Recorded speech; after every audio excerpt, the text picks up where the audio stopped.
Hey guys, what's up? My name is Sean Wayne and today, pag-usapan natin itong sinabi ni Barbers, no?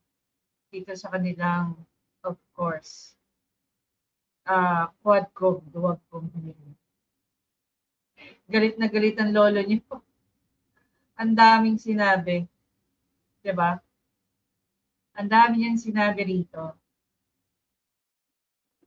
And for him to say that, meron siyang gustong patamaan kung di man sagasaan ng mga taga-Senate.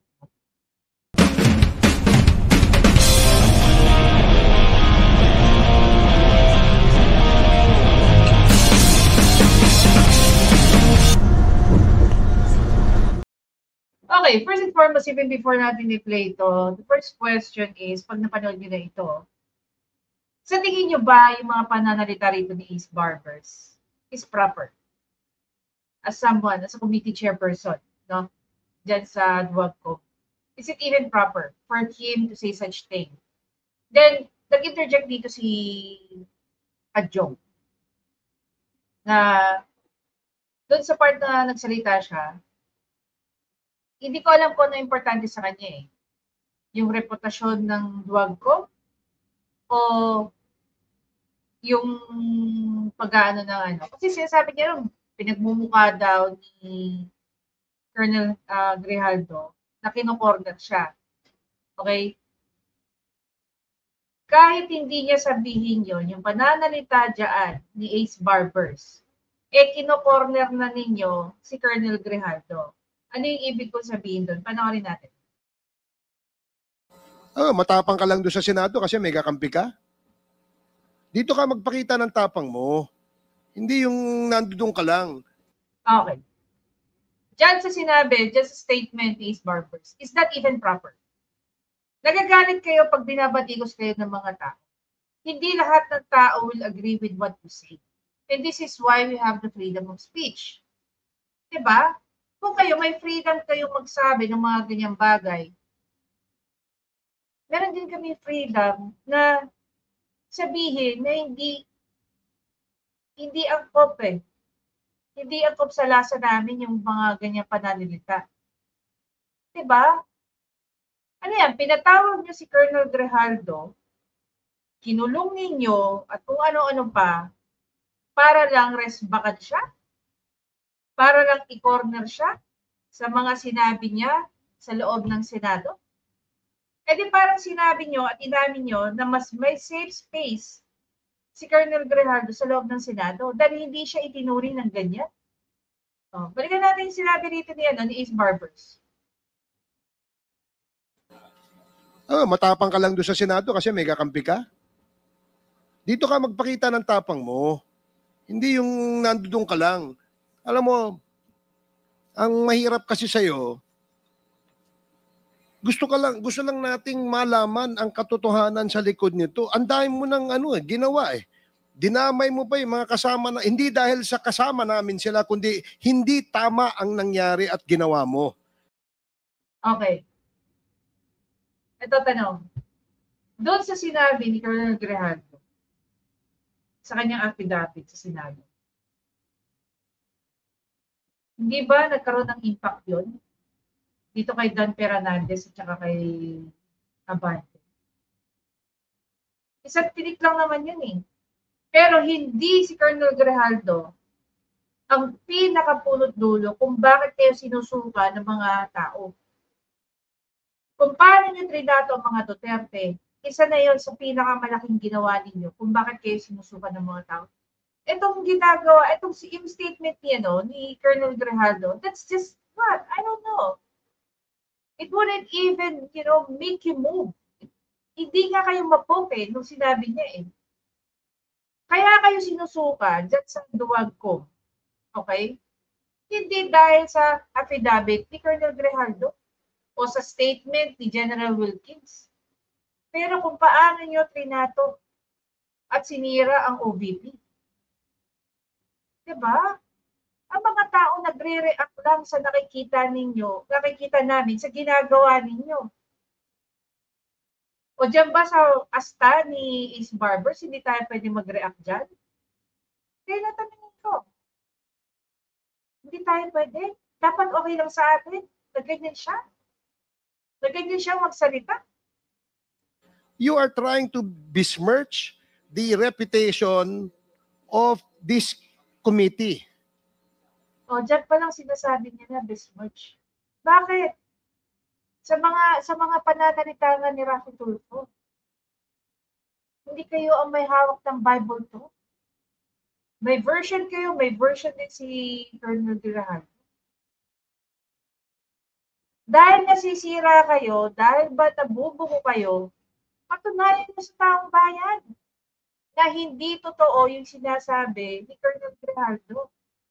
Pero sa inaastan ninyo, mas lalo yung pinapatunayan sa ating lahat na totoo yung sinasabi niya. Because the way we see it, no, inaatake nyo si Colonel Grijaldo. Itong committee ito, hindi ito gawa-gawa lamang. Ito'y pinapayagan ng ating saligang batas. Ito'y pinapayagan at pinayagan ng 300 mahigit na membro ng Kongreso. Ano ba mas malaki? 300 member ng Kongreso? O 75 million na botante? Hindi naman kayo makakaupo dyan kundi dahil sa mga botante. Hindi kayo pinaupo dyan para gawin nyo at ituring nyo yung mga tao kung paano nyo tinuturing ang inyong mga resource person. One of the best example yan si Colonel Grijaldo. Na kung saan ay merong mandato ng taong bayan. Kaya wag mong bastusin ito. Mandato ng taong bayan, sinusuka nga kayo ng taong bayan kung barbers. Yung tapang mo, nawawala eh. Tawagin mo yung kakampi mo. Ang nakakabahala. Tapos sasabihin ni Anjong, mamaya-maya sasabihin ni affected si Anjong sa pag-ano ni Colonel Grijaldo ng self-incrimination. Kahit hindi nyo sabihin yan, kitang-kita naman namin. Magkakaroon ba naman tayo ng interpretation? Pero hindi nyo pwede isaksak sa mga kukote namin na hindi nyo kino-corner si Colonel Grijaldo. Diba? Wala po doon sa bahagi po ninyo, Colonel Grijaldo, ay naibahagi po ninyo doon sa statement ninyo na meron pong 2 miyembro ng mababang kapulungan ay di umano ay inudyok ka, kinausap ka, at para pang tinatakot ka na magsabi ng mga bagay tungkol sa issue ng EJK sa Pilipinas. Tama po ba yun? Your Honor, I would like to stand by my statement in the Senate under oath, Your Honor, and I would like to invoke my right for self-incrimination, Your Honor. Pakinggan niyo yung sinabi dito ni Colonel Grijaldo. Sabi niya dyan, okay, nagkadamig natin. Maliban sa he invoked his right to self-incrimination, sinabi niya, I stand by my statement. So, tinatanong siya nito ni Suarez sa isang bagay na nakalagay na doon sa kanyang affidavit. And for him to answer that question, nasagot niya na in clear and concise na he stand by whatever it is written doon sa kanyang affidavit. Okay, but you have already stated your statement. So, Comsec. Ano ba yung sinabi? Malinaw naman yung pagkakaintindi ko. Ang sabi ni Colonel Grijaldo, he stand by his statement doon sa kanyang affidavit. So it's like saying, yes, whatever is written there, that's me, it's a yes. Not unless you have a different interpretation. Then that's on you. Tama ba? Meron po ba tayong kopya nung affidavit ni Colonel Grijaldo? Monday.com, the opposite.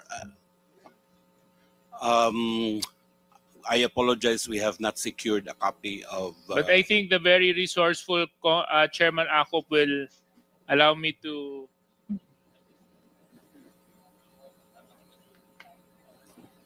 Thank you very much. So anyway, Colonel Grijaldo, meron po akong copy ng affidavit nyo.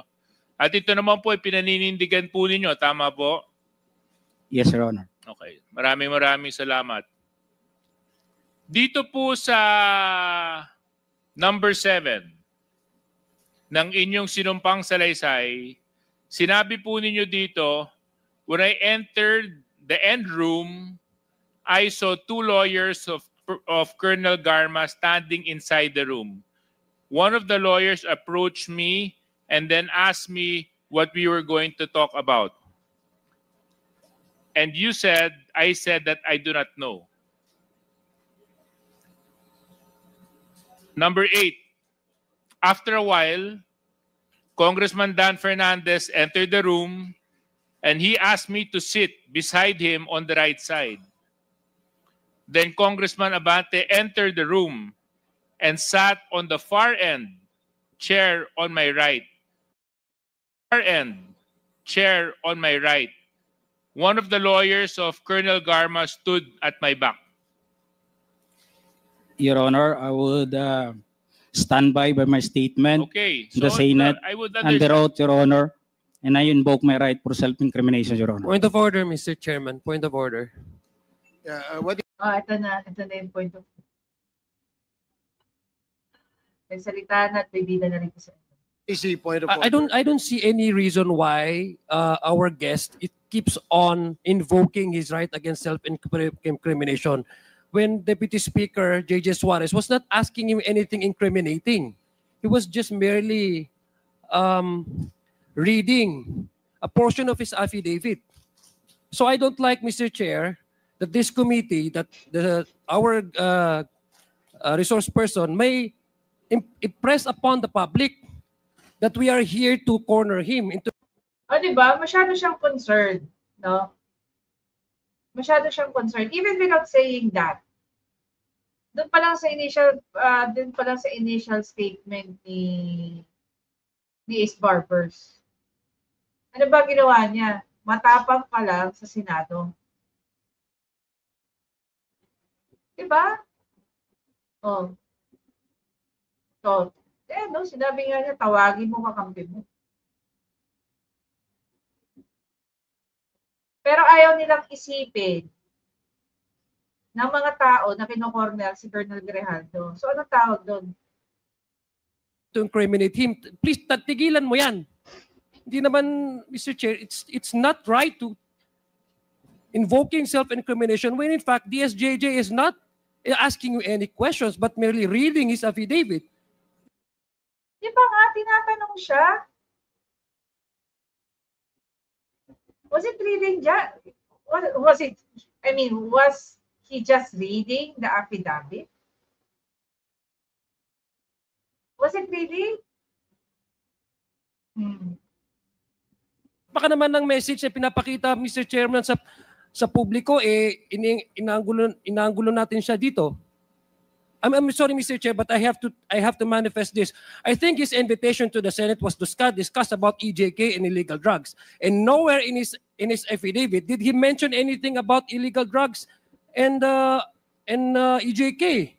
He did not share any inputs or his knowledge on illegal drugs. His participation in that Senate inquiry was merely to besmirch the reputation of some of the chairmen here. Paano? Ito na. I-recall natin. Tanungin ko kayo, i-recall natin. Bakit nga ba siya pinatawag dyan? Tinanong ba siya tungkol sa EJK at saka sa illegal drugs to start with?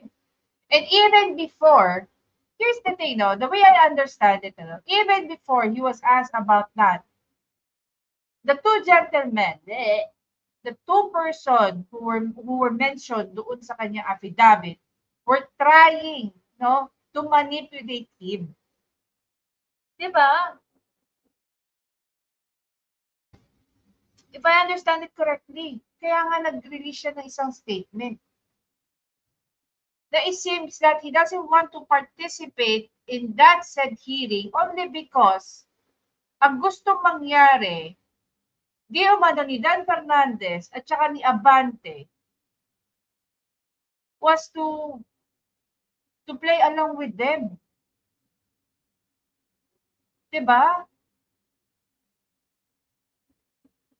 Dahil kung gagawin yun ni Colonel Grijaldo, parang sinasabi na patutuhanan ni Colonel Grijaldo ang claim ng isa nilang research person na ngayon nagtatago na sa Amerika. Diba? Colonel Grijaldo doesn't want to play along with you guys there sa Duwagpong. That is why sinabi niya yon sa kanyang affidavit. If I understand him correctly, sa gusto niyang sa minimin niya kung bakit siya nag-release ng ganyang affidavit. Sino sa inyo na nanonood ngayon would agree dito sa sinasabi natin? Kaya nga wala siyang sinabi tungkol sa EJK dahil ayaw niya mag-participate sa ginagawa ninyo against sa mga Duterte. As simple as that.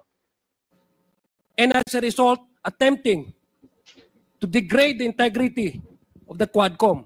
So please, I hate to admonish men in uniform. I have the highest respect for our policemen. But please, Colonel Grijaldo, stop invoking your right against self-incrimination. Nobody's asking you any incriminating questions here. Mr. Chair. And Mr. Chairman, Tapos sasabihin niyo, hindi niyo kinakorner si Colonel Grijaldo. Yung manner ng pagtatrato niyo sa kanya was not the same manner kung paano siya trinato sa loob ng Senado. Clearly, pinaupo niyo dyan si Sir Colonel Grijaldo hindi para tanungin siya about sa EJK.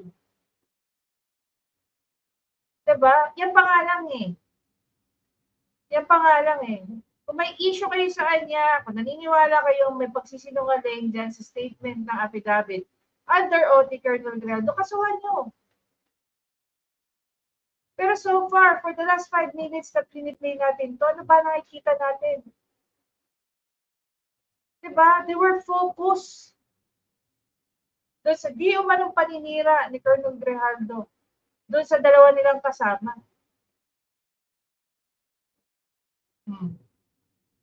Kaya ba ni Dan Fernandez at saka ni Abante magbigay din ng statement under oath, panotaryo na pinapasinungalingan nila yung mga sinasabi ni Colonel Grijaldo? If they can do that, then, do it.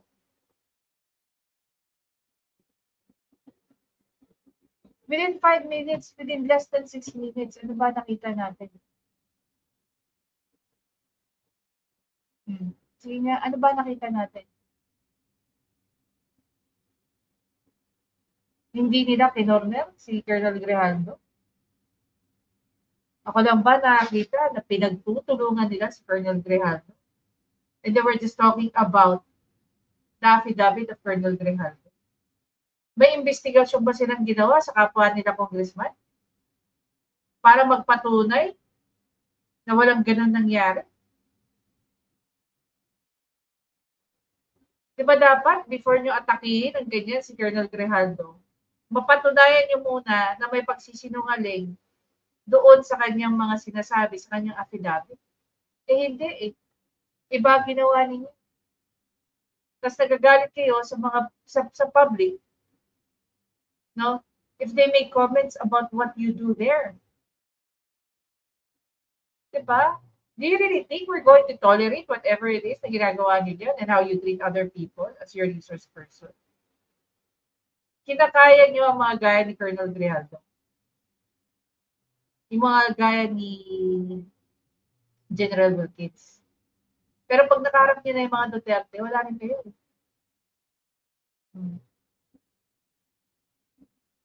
Ito ba yung mga tao na dapat niyong iboto? Lakas maka-power trip? Tama ba yung pagtatratong ginagawa niyo kay Colonel Grijaldo within that less than 6 minute mark? Naiinis kayo? Nagagalit kayo? Ayaw niyong isipin ng taong bayan na kino-corner niyo siya? Eh, anong tawag kasi ginagawa niyo? Wala lang, kinoconfront niyo lang, ganyan lang.